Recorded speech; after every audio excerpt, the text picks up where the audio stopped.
Najbolji teniser sveta Novak Đoković odlučio još pre nekog vremena da promeni stalno prebivalište i da se iz Monte Carla preseli u Marbelju, gde je u posljednje vreme često boravio i trenirao. Tu je Đoković proveo prve dane karantina zbog koronavirusa, a mesto mu se toliko dopalo da je odlučio da ovde pazari luksuznu nekretninu.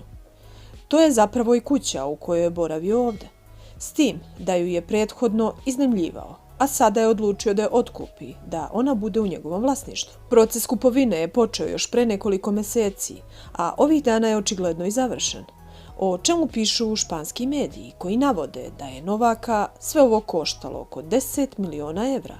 Vila se nalazi u najluksuznijoj lokaciji, u Marbelji, sa nestvarnim pogledom na more i planine koje okružuju mesto.